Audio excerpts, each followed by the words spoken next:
Yes, Andrew Ng is right when he states AI is the new electricity. And when it comes to doing business, we can choose whether to do business the old-fashioned way, like in the old-fashioned plane you can see on the left-hand side, or a new way, as you can see on the right-hand side. Absibat kenai xeman kibate. My name is Tim Cortinovis, and I'm living in Hamburg in the north of Germany. I serve my clients with workshops and talks on AI and automation. My new book is out now about sales automation. Today, I would like to have a closer look with you on the AI-driven enterprise of the future. How does it look like, and what implications come with them? So, but first of all, in what kind of world we are living? It is really chaotic, and it's characterized by volatility, uncertainty, complexity, ambiguity. Some call it the VUCA world. So, and this is nothing new. COVID does make it worse, but it's not the driver of all this. This comes first. And when it comes to doing business, it gets worse as our clients expect a lot of things of us. They expect convenience in the processes, sustainability, and they love transparency, and they love to do business with enterprises driven by purpose. So, how can we do and deliver all this in that kind of uncertain world? I think AI, artificial intelligence, could help us a lot to do this. But what is it after all? To put it in a nutshell, it's nothing like you have a lot of raw data, lots amounts of raw data, then you have an algorithm that puts that raw data into order. And the result are clusters and structures and rules. And so we can reduce it to just three things. AI can help us to make prediction, to do matching, and to make decisions better. So if you right now have a business problem, I think if you can reduce it to one of these three, AI might be a good choice to help you. Okay, how can you put AI to use in different business units? I think you can use it in all kinds of business units. We have here a scheme of a whole enterprise. This is people and relations, formerly known as human resources, sales and marketing, the whole management, manufacturing, processing, research and development, the underlying business model, and the finance unit. So let us have a closer look in all of these units. There are people and relations. As I said, formerly known as HR, human resources. You can do predictive hiring, you can do interviews with bots, you can detect employees' needs, and I've brought to you another fun fact. Let's see this later. Okay, when it comes to predictive hiring, we have to be very, very careful, as normally the bias of the developers gets into the software. Maybe you know the big company Amazon. Some years ago, they tried to do the predictive hiring with a new software, and then it came out that lots of developers had some female phobia. So the software, when it went to proposing CVs for doing the interviews, just shows the ones not looking female. So they had to redo the whole thing, and it was a great PR disaster. Okay, so and when you now go to the interviews, you can apply AI to do some voice analysis with the candidates interviewed. You can decide whether they are telling the truth, and you can do some analysis of eye movements. You can do this by applying a chatbot doing the interview, or also by doing it with a human on a camera. In a recent interview, the CIO of Zoom, Harry Moseley, stated that Zoom itself, as we're working with it here, Zoom itself uses AI to onboard the new employees. And this is getting very, very difficult in times of the pandemic. Zoom matches new employees and searches bodies for them. So they are onboarded by some, likewise, it's like, just like on a dating platform, they dated new employees. And the company of my wife, they're using a Slack bot just for matching these lunch dates. Not by now, obviously, but normally, if we're not living in a time of pandemic, the Slack bot matches your lunch date. You just tell the bot, okay, I'm going to lunch today, with whom I should go, and he proposes 2 or 3 co-workers to go with you. Okay, then we're going to another business unit, sales and marketing. This is my home turf, and as you can see here, the list goes longer, and I think this is because many of us in that department of sales and marketing are the most laziest people, and we're striving to use AI to do less work. You can do a lot of things here. You can do the prediction who buys. You can do the content distribution in a customer's journey. You can use AI bots in pre-sales and service. And you can do the matching, which sales rep is best for that kind of client, so that that you know this. You can do this phone service rating. When you do phone service, normally you get that question after the phone call: how did you like it? How would you rate the service, and so on? And all of this is not necessary anymore using some voice analysis on this part. And the voice analysis, the artificial intelligence knows if you are satisfied with the call or not. Of course, you can do lead generation using AI in sales and marketing, and the content creation needed for content marketing and lead generation. So I've brought you some examples of that area. First of all, Ergo is one of the competitors of my former speaker, and it's a big insurance company, and they developed the Hail bot this year. I think they spent some 2 million euro to develop it, and it's a voice bot. And if you have a hail damage, a hailstorm, some 5,000 to 7,000 customers call at the same time to the company to get the pace. And Ergo decided to implement a voice bot, on the one hand to make the customer happier, because formerly they had to wait a long time before they could talk to an agent, and of course to lower the work burden for the contact center. All of them are really happy, and also the clients. And the Hailbot is just talking with clients with hail damages, so it's a very, very small semantic topic, and it's very, very good to handle it for the bot. Okay, Salesforce, one of the companies which is really ahead in applying AI to the question, which lead will buy the next. This is the main topic within salespersons. You have a list of 100 leads that might close today, but you have only time to call 5 to 10 of them, and you don't know which one of them to call. This is something sales people do based on stomach, on intuition, and Salesforce comes in here, and based on machine learning, they decide which one of these 100 leads seems to be highly probable to close the deal today. A sales bot, no, not a sales bot, a chat bot in the service does the DNB Bank in Norway apply. It's they call the I know bot, and they implemented it last year, I think, and now it takes over about 50% of customer interaction, and all the customers are happy because they get, as we said earlier, they get their answer in a minute. The machine is tremendously fast, and they have a lot lower burden of work within the contact center.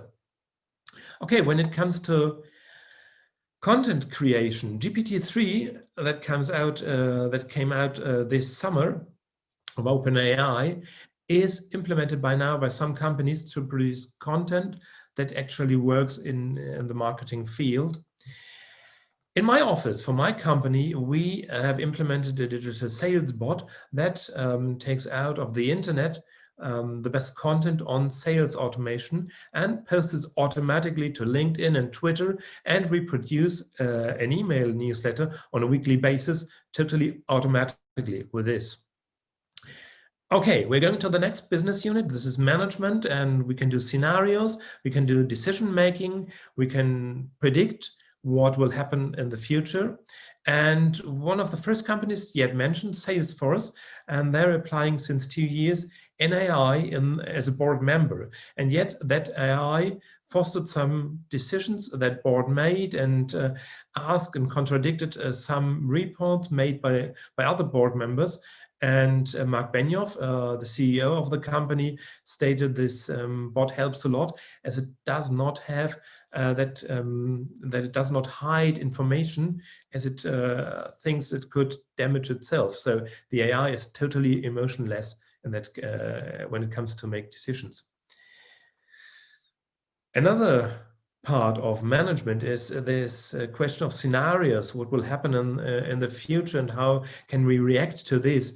A very interesting software on that part is SimScale, and they're applying it to the building industry, and they allow you to form huge scenarios within building industry. And what is more, it is not offered on premise, but it's AI as a service. So you don't need anymore to have large infrastructure in your own company, but you can buy the AI from the cloud, and so it's very, very easy for you to use it when it's necessary. Okay, the next business unit we're looking on is manufacturing. Industry 4.0 is yes, we're applying lots of robots working there, and we can predict how much do we need. And I've brought to you a good example that comes a little bit later. And personalization, of course. AI is able to personalize products on a huge grade. And also, if we're talking about manufacturing software, there's an interesting company from Bengaluru. It's called WoW Labs, and they build software with AI. So AI building software. I think the next step will be AI building AI, and this is quite far and quite fast, so I have to state.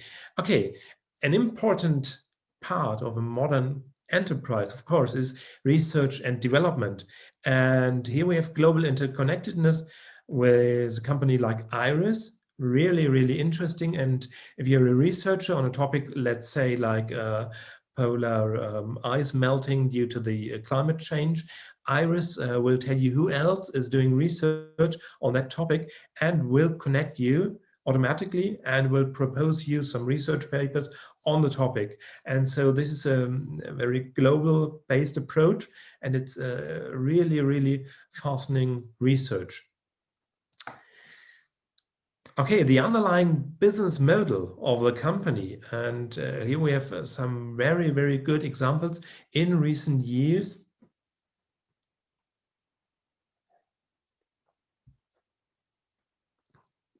For instance, this is a German company, Food21, so therefore I have to apologize, the website is in German by now, but I think they'll go global in a short amount of time. And what are they doing? They just are thinking about from the field to your plate, about 50% of all food is lost. This is a tremendously amount, and it's incredible and horrific. And Food21 goes here with machine learning and deep learning algorithms to optimize the prediction of how much food will the supermarket sell, how much food will the milk producer sell or the corn producer, and so on all steps of the food producing process, they can tell the producer how to do in that kind of moment. And yes, they have a huge amount of clients with promising results in this, and they're reducing the number of food getting lost on the process. This is a very promising company, I think. Okay, the last business unit we're talking about is finance, and here we have real-time forecast, cash flow forecast, and robo-advisory. Yes, it's possible by now, and it's a really important thing of the finance department of large enterprises to do the cash flow forecast. How much money do I have in the bank account to spend it on investments or to do whatever is necessary right now? So this is a really important one to make decisions in finance.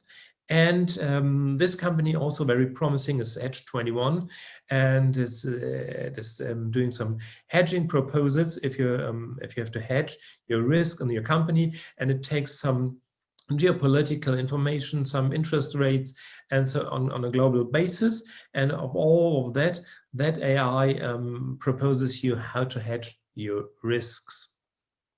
Okay, so now we have had a closer look to some business units and how to apply AI in each and every one of them.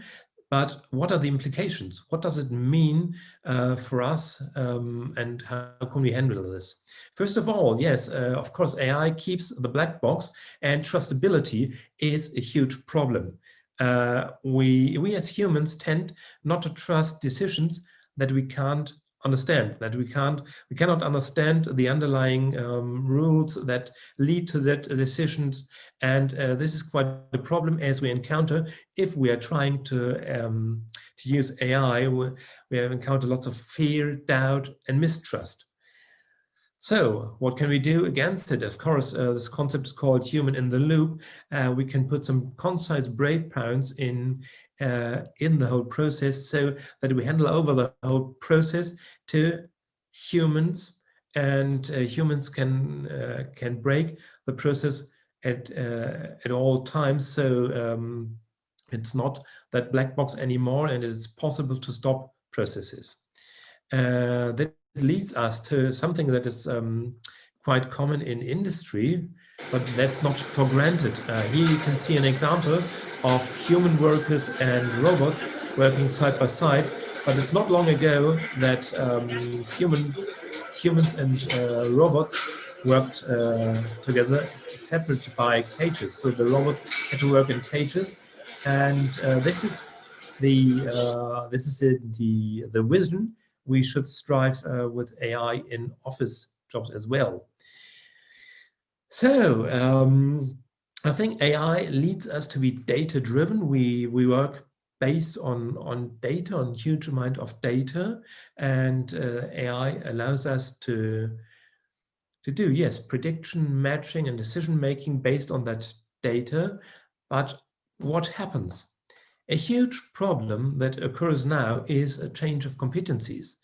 Formerly, we needed lots of technical experts and some data scientists. But now, if we are applying massively artificial intelligence in our business units, we need more data scientists, experts in machine learning, and less technical experts. Okay, so there's a massive change of competencies. What does this mean? Innovation, a very, very important point of each company, is getting more difficult. Why? Because innovation normally is driven by technical experts, or by people that are firm in their field, that they know what could bring ahead their field. And when we work less with that technical experts and more with data scientists, which by definition understand less of each field, innovation gets difficult. Okay, what else implications come with the massive usage of AI in business units?